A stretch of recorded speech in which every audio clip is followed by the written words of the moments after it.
Seja bem-vindo ao Academia. No programa de hoje vamos falar sobre cartéis e as dificuldades, do ponto de vista legal, de se reparar danos causados nessa prática. E para entender o assunto, vamos discutir a dissertação do mestre em Direito e Desenvolvimento, Frederico Bastos Pinheiro Martins. Obstáculos às ações privadas de reparação de danos decorrentes de cartéis. Dissertação apresentada à Fundação Getúlio Vargas como requisito para a obtenção do título de mestre em Direito e Desenvolvimento, sob orientação do professor doutor Caio Mário da Silva Pereira Neto. No Brasil, quando se ouve falar em cartel, o assunto em questão geralmente são os preços iguais de combustíveis nos postos. O noticiário popularizou a apresentação dessa prática de combinação de preços, que além de ser um ilícito administrativo, é um crime contra a ordem econômica. Mas ele não está restrito aos litros de gasolina ou etanol que vão parar nos tanques dos nossos carros. Existiram no Brasil cartéis de outros tipos de produtos. Um exemplo, o de medicamentos ou até de cimento. O Conselho Administrativo de Defesa Econômica, o CAD, já desmanchou algumas quadrilhas que lesaram o cidadão, o poder público. Mas até que ponto é possível reparar os danos causados pela prática do cartel? Agora, no Academia. E nós recebemos aqui no estúdio da TV Justiça, Tereza Braga, mestre em Direito, e Marcela Fernandes, mestre em Direito Econômico. Eu quero agradecer muito a presença de vocês aqui. Eu já faço o pedido ao Frederico, seja bem-vindo, Frederico. Obrigado. Já faço o pedido que você faça uma exposição inicial, em linha geral, para a gente começar a entender esse tema e começar a poder falar sobre ele. Claro. O trabalho, ele basicamente, ele parte do ponto de partida de que, apesar do CAD, o Conselho Administrativo de Defesa Econômica, detectar e punir cartéis de forma cada vez mais crescente no Brasil, as ações de reparação de dano para aqueles que foram prejudicados pelos cartéis, elas ainda são incipientes. E por causa dessa incipiência, eu fui investigar quais são esses obstáculos, o que impede que o ajuizamento dessas ações seja mais recorrente no Brasil. E eu identifiquei ali no trabalho 3 obstáculos, grandes obstáculos. Uma questão de indefinição sobre o prazo prescricional para esse tipo de ação. O segundo é um problema de assimetria de informações, porque os prejudicados eles não têm tanto acesso a provas para fazer a prova desse dano em juízo. E o terceiro é uma falta de incentivo para superar talvez um bloqueio ou um receio de sofrer represálias comerciais. Então, nisso a gente tratou no trabalho, fiz um estudo em casos concretos, e aí faço umas sugestões aí de propostas com base no ordenamento jurídico existente e com base em alterações legislativas. Você tocou num ponto que é muito importante. Nos parece que realmente, quando você fala aí da dificuldade de quem teve um prejuízo, de conseguir provar, né? Vamos falar mais sobre isso. A gente deu um exemplo ali na reportagem curtinha sobre o cartel dos combustíveis, Sim, né? sim. O consumidor, prejudicado, como é que ele prova uma coisa como essa? Ele tem acesso a essas provas que são, de repente, juntadas? E como é que é, hein, Frederico? A via de regra, não. Inclusive, por exemplo, um cartel de combustível, o consumidor ele não só não tem acesso, como a falta de incentivo é porque talvez o dano que ele percebeu ele é muito pequeno para ter um incentivo de ajuizar e assumir o custo de um processo judicial para reparar aquele dano. Com relação ao acesso à prova, tanto o consumidor, no caso aí de combustível, mas até às vezes é o consumidor maior, vamos pegar, por exemplo, a Petrobras, que foi vítima de um cartel. Como é que ela tem acesso a provas, por exemplo, que chegam ao poder da autoridade, que são entregues no âmbito de um acordo de leniência? Essas provas, em geral, elas estão cobertas por um sigilo. Então, via de regra, esse prejudicado ele não tem total conhecimento da dimensão do dano, porque ele não tem acesso àquela prova. Entendeu? Então, isso definitivamente dificulta para alguém, digamos, comum ali da população Dificulta porque numa ação de indenização, o ônus da prova é do prejudicado de comprovar o dano dele. Então, ele deve produzir aquela prova em juízo para fazer a comprovação da quantidade, da extensão do dano. Se ele não tem acesso, seja porque a prova está em poder do cartelista ou porque está em poder da autoridade, no fim do dia ele não vai conseguir comprovar aquele dano e a ação não vai ter êxito.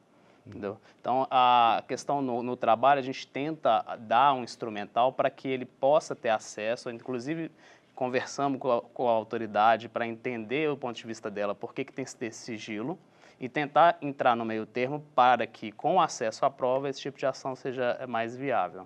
E existe algum problema de legislação? Quer dizer, que a gente tem algum entrave da própria legislação em relação a isso?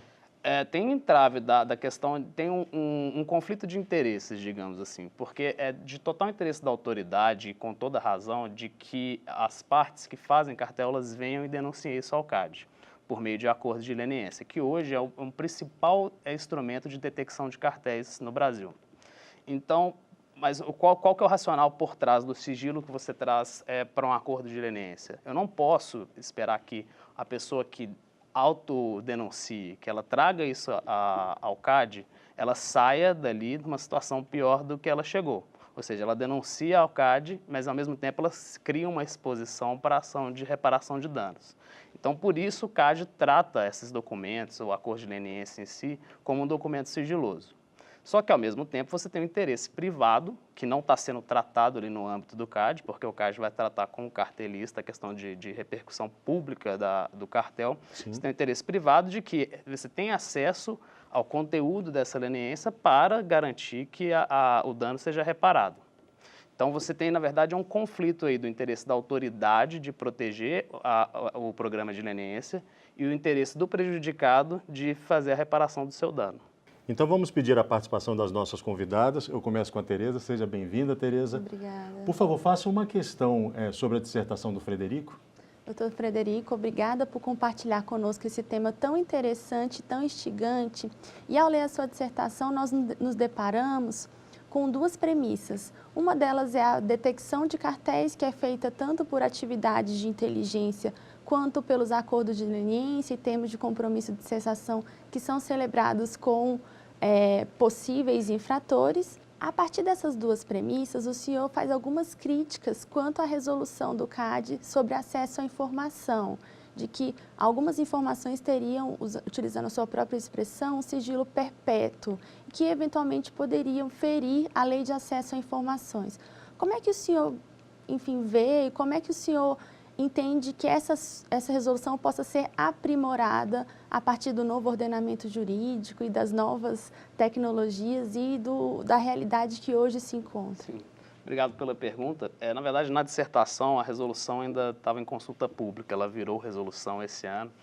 Mas sim, a minha crítica é porque a premissa que a resolução utiliza para alguns dos documentos não abrir o sigilo jamais, que é o documento que a gente chama de autoacusatório, que é o histórico da conduta, está na Lei de Acesso à Informação, para documentos que, na Lei de Acesso à Informação, são documentos para garantia da segurança nacional. Então, e ainda assim, esses documentos de garantia de segurança nacional, que é segredo de Estado, na Lei de Acesso à Informação, tem lá um período, um lapso temporal, que depois de um certo tempo eles vão ser divulgados. 25, 50 anos, tem lá, você pode dar uma olhada. A resolução ela utilizou a lei como uma analogia para colocar um sigilo perpétuo, porque ele não coloca ali um lapso temporal para abrir o histórico da conduta sobre aquele documento. E a minha crítica a rigor, pela Constituição, os processos, seja administrativos ou judiciais, eles são públicos. Tem um princípio da publicidade processual. Então, não me fez sentido que a resolução, que não é um texto de lei, ela é sublegal, ela criasse um sigilo que não está na lei. Que, aliás, ela cria uma categoria de sigilo acima da Constituição. Ela vai além da publicidade processual que está na Constituição para falar que aquele instrumento autoacusatório ele não será divulgado. Como aprimorar é o que eu falo na dissertação. Se a gente vai decidir que para alguns certos documentos não pode ter publicidade, a gente tem que alterar na lei. O CAD não pode fazer isso por resolução, porque ele não é Congresso, ele não tem a prerrogativa de legislar. E, a rigor, o documento deveria ser público. Então, acho que o esforço do CAD, talvez, como advocacy, é falar no Congresso e tentar criar isso como lei, porque a resolução dessa forma, como eu falo, se for submetida ao judiciário, talvez não pare em pé. Marcela, seja bem-vinda. Por favor, faça a sua pergunta. Obrigada, Matula. É um prazer estar aqui na TV Justiça e participar do programa Academia. Bom, eu queria começar cumprimentando o Frederico pelo trabalho. Eu acho que você foi muito feliz no enfoque que você trouxe para essa discussão, porque você faz um trabalho multidisciplinar, né? Você passa por diversos campos do direito, trata de questões de direito civil, de processo civil e também discute antitruste e política pública. Eu queria ouvir, então, de você um pouquinho mais sobre uma premissa que você traz no trabalho, que é a necessidade de que as ações privadas venham se somar à atuação pública do CAD para permitir uma melhor dissuasão das práticas de cartéis. Queria entender se você entende que hoje existe uma punição subótima, com atuação quase que exclusiva do CAD e, eventualmente, um pouco de atuação do Ministério Público também na esfera penal em relação às pessoas físicas. E qual é a sua opinião sobre eventuais discussões que possam surgir de proporcionalidade das sanções e até de bis in idem, eventualmente, sim, caso seja adotado a proposta que você faz da restituição em dobro, que, querendo ou não, traz um aspecto de sanção e de punição para a responsabilidade civil. Tá. Uma pergunta longa aqui. Então, vamos por partes. A questão da dissuasão, porque é o seguinte, a repercussão pública, que é o que o CAD faz, e a privada, elas aliadas umas a outras, qual que é a finalidade? A dissuasão da prática anticoncorrencial e a reparação do dano. Aí a gente tem um estudo do Departamento de Estudo Econômico do CAD, que fez um levantamento econométrico do cartel de peróxidos, que disse que as multas somadas ali, elas são quase equivalentes ao dano provocado, ou seja, você tem uma multa que é equivalente ao dano, mas você não teve a reparação. Então, ela cumpre um papel de dissuasão, mas não cumpriu o papel de reparação. Então, aí que vem a importância da ação de reparação de danos. Aí, com relação a dano em dobro, se tem um under deterrence? Provavelmente, porque eu não estou tendo reparação de dano. O dano em dobro, ali, eu estou falando do projeto de lei do Senado 283 de 2016, que pretende que, caso seja aprovado, o dano concorrencial ele tem que ser reparado em dobro, não singularmente. Isso seria uma medida de incentivo à ação. Gera bis in idem? Eu acho que não. Por quê? Porque é uma sanção civil que já tem previsão no ordenamento jurídico. Hoje, um consumidor, se ele sofrer uma cobrança indevida, ele pode pedir a reparação em dobro, está lá no CDC. Mesma coisa para a repetição de indébito do Código Civil. Isso gera bis in idem? Não, é uma escolha legislativa de sancionar de forma civil aquele que provocou aquele dano. É a mesma coisa que com o dano concorrencial. Então, não acho que geraria um bis in idem. Inclusive, o projeto de lei, ele é muito feliz de endereçar também a questão do leniente, de tirar o dano em dobro daquele que fez acordo junto com o CAD. E não só o dano em dobro, a responsabilidade solidária. Porque hoje aquele que faz um cartel, ele pode ser demandado por todo o dano provocado, por todos os componentes do cartel, não só ele. E o projeto, ele prevê que se você fizer o acordo no CAD, você também não tem responsabilidade solidária. Então, não acho que geraria um over-deterrence, né, uma cobrança além. Cria um incentivo que eu acredito que geraria mais ações desse tipo, que seria muito salutar para o sistema brasileiro de defesa da concorrência. Bom, eu peço licença aqui ao Frederico, também às nossas convidadas. A gente vai fazer um rápido intervalo, mas daqui a pouco estaremos de volta com a Academia. Fique conosco.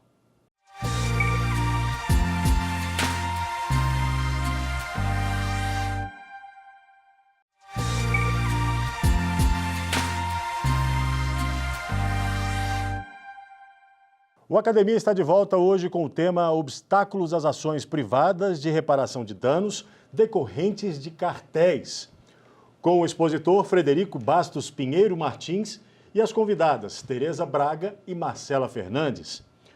Bom, Frederico, eu já começo com uma pergunta aqui. Quando se inicia o prazo para a reparação civil dos danos decorrentes de cartéis? Essa talvez é a pergunta mais teórica que eu tento endereçar no trabalho e de fato, se você for analisar as ações que tem em curso hoje no Brasil, é um tema recorrente. Por que é um tema recorrente? Tem um instituto de direito civil que chama Instituto da Actionata, que diz que quando violado o direito, nasce a pretensão. E o problema disso com o cartel é que o prejudicado não necessariamente sabe quando ocorre a violação do direito dele. Então, a discussão que se dá é, quando que começa o prazo prescricional? É a partir da ocorrência do cartel ou a partir da ciência do dano decorrente do cartel? E a partir da ciência, em que momento daria essa ciência? E aí eu tento endereçar isso. Na minha opinião, e que eu falo no trabalho, eu não acho que a accionata pura, por exemplo, o momento da violação do direito, da formação do cartel, ela atenderia à finalidade do Instituto da Prescrição. Porque não basta só a existência de uma pretensão exercitável ou o decurso do tempo para que se inicie o prazo prescricional. E isso eu fui investigar lá em Institutos de Direito Civil, a gente identifica também que a inércia culpável do titular do direito, ela também é um dos requisitos para o prazo prescricional. E por que isso é importante? Porque para que o titular ele seja inerte, para que ele não esteja exercitando a pretensão, ele precisa ter ciência de que aquela pretensão é exercitável. Uma coisa leva a outra. Né? Exatamente. Então, aí a gente passa para a ciência do dano. Então, a ciência seria o momento apto a iniciar o prazo prescricional de 3 anos, que é o que está no novo Código Civil. E aí, qual momento daria essa ciência? Aí a gente vai para um outro requisito, que é o requisito de certeza. Eu preciso ter certeza, de fato, que aquela pretensão é exercitável para que eu tenha ciência e possa exercitá-la. Então, aí discute-se muito. A ciência se dá quando? Quando o CAD inicia uma investigação, ou quando tem uma notícia lá de uma busca e apreensão na sede do cartelista, ou é quando ele abre o processo administrativo formal, tem lá uma nota técnica falando que ele está investigando aquelas partes. Isso tudo é discutido. E aí, na minha conclusão, a não ser que tenha algum evento que de fato dê uma ciência inequívoca do dano, é a decisão final do CAD. Por quê? Porque a Lei de Defesa da Concorrência fala que o Tribunal Administrativo do CAD ele tem a competência para identificar e declarar a existência de uma infração à ordem econômica. Então, é apenas ao final do processo, quando ele condena, é que o prejudicado terá certeza de que, sim, o meu direito foi violado e eu posso fazer o exercício dessa pretensão. Mas por que isso é tormentoso? Porque o artigo 47 da Lei de Defesa da Concorrência, que dá a possibilidade do prejudicado ingressar em juízo e pedir reparação, ele fala que esse ingresso ele pode se dar independentemente de processo de inquérito administrativo. E aí que é a grande pergunta. Falar, bom, se ele pode entrar com a ação independentemente do processo, por que ele deve aguardar até o final para exercitar? E é o que eu digo, não, ele não precisa aguardar, ele tem a faculdade de ingressar em qualquer momento. Agora, a prescrição, então assim, o dever de ingressar, ele só vai iniciar a partir da decisão final. E por que isso? Porque se eu demandasse do autor que ele ingressasse antes do CAD falar que teve uma infração, eu estaria violando uma presunção de inocência que cabe em qualquer processo. Porque eu estaria falando, não, então ele realmente tem que exercitar porque teve o dano aqui. Mas eu tenho o risco de, ao final, o CAD falar, não teve cartel. E aí eu estou atribuindo um ônus dele ingressar com o processo de sofrer uma sucumbência, entendeu? E no final falar, não teve cartel. Então, o que a gente fala é, a rigor, é a decisão do CAD, que é o evento apto a começar a prescrição. Só que, claro, é tormentoso, isso também está sendo objeto aí de possível alteração legislativa. O projeto de lei que eu acabei de falar, por exemplo, ele tenta aumentar um pouco o prazo prescricional para 5 anos, e fala que não corre a prescrição durante a vigência do processo administrativo e que só começaria a correr após a decisão final. Então, está alinhado aqui ao que a gente está falando no trabalho. Ótimo. Por favor, Marcela, faça mais uma pergunta. Obrigada. Frederico, você traz um ponto muito interessante no seu trabalho, que é o receio que certos lesados, em especial pessoas jurídicas, costumam ter de entrar com ações de indenização contra seus fornecedores. Sim. Isso pode ser muito relevante quando a gente está falando de cartéis de insumos, e esses insumos, se eles forem relevantes para o processo produtivo dessas empresas e não houver outras alternativas viáveis, de fato pode ser um receio importante de que elas Sim. sejam retaliadas se entrarem com a ação. Eu queria ouvir, então, de você, que tipo de solução você enxerga para enfrentar esse obstáculo, que eu entendo que é um obstáculo relevante para ajustamento de ações de reparação de danos por cartéis. É um obstáculo relevante, embora a gente não tenha, obviamente, dados científicos de falar, olha, não tive não sei quantos % de ação ajuizada porque teve receio de represária comercial, que é o que eu falo no trabalho. Mas sim, é o que você falou, de insumo, e considerando que um processo no Brasil, ele demora muito tempo e é muito incerto, principalmente nesse tema que a gente não tem muita jurisprudência a respeito, é um fato relevante que pode sim gerar um receio da parte a ajuizar. No trabalho eu dou duas alternativas, ou talvez assim, um um instrumental para superar esse receio. Primeiro é o uso de ações coletivas. Então, na ação coletiva no Brasil, seria uma associação que tem representatividade adequada para aquele tipo de litígio, ela entra com a ação contra os fornecedores, então eu não tenho uma identificação do consumidor ou de quem recebe o insumo a priori, e apenas ao final, depois que há uma prolação de uma sentença genérica, a parte vai e liquida o seu dano. Então, isso evitaria que, desde o início, houvesse esse tipo de represália. Resolve?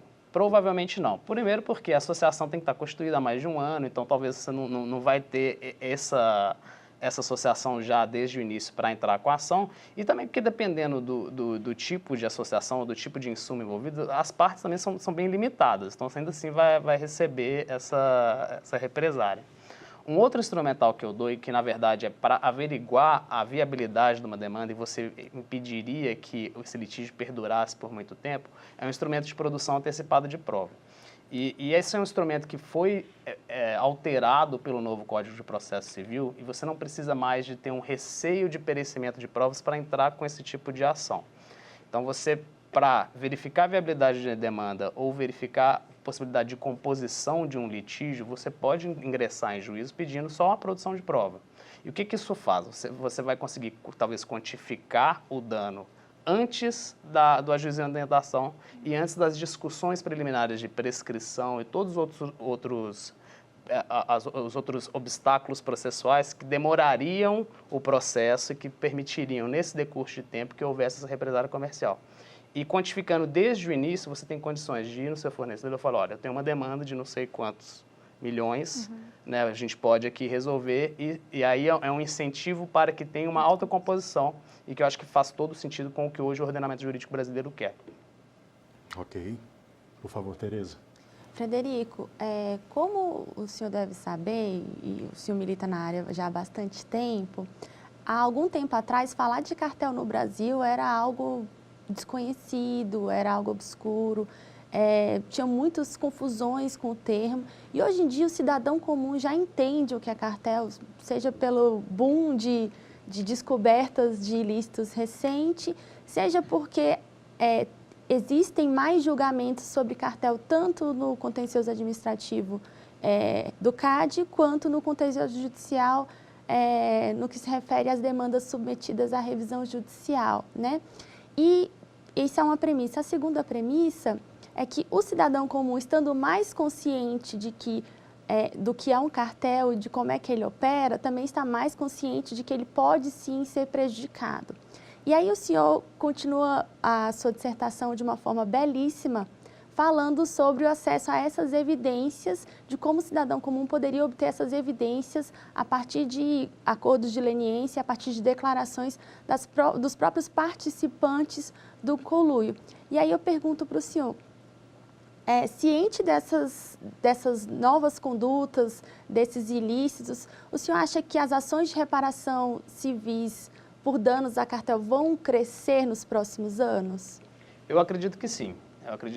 Como você bem colocou, o tema está mais em voga, isso talvez seja um bom legado da Operação Lava Jato, que o tema de cartel esteve no noticiário nos últimos anos e as pessoas estão mais educadas com relação a isso e o dano que isso pode causar.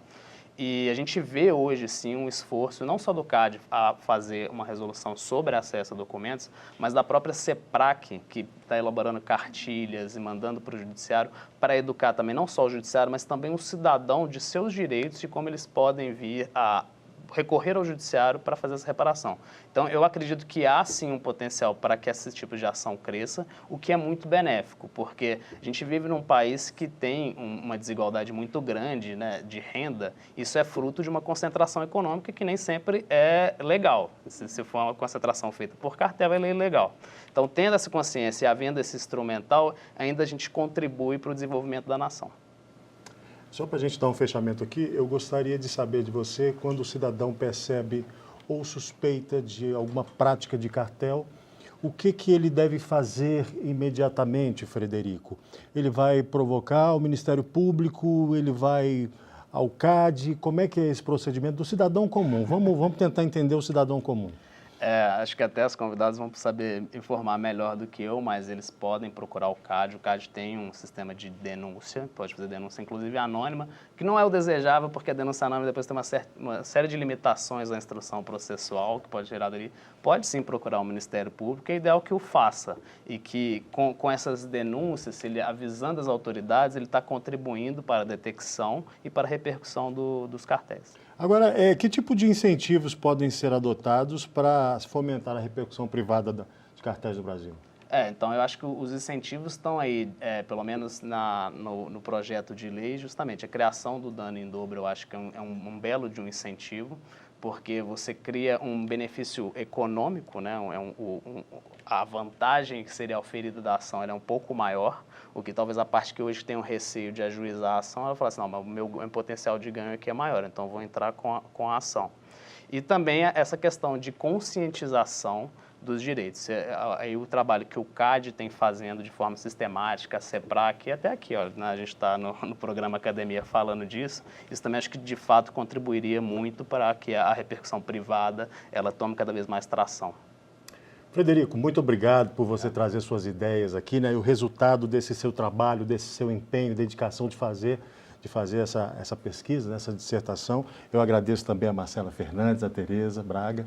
E a você, nosso muito obrigado. Você pode assistir a íntegra deste e de programas anteriores disponíveis na internet. Acesse o nosso canal no YouTube, TV Justiça Oficial. E o nosso e-mail é academia@stf.jus.br. Até o próximo. Fique em paz. Tchau.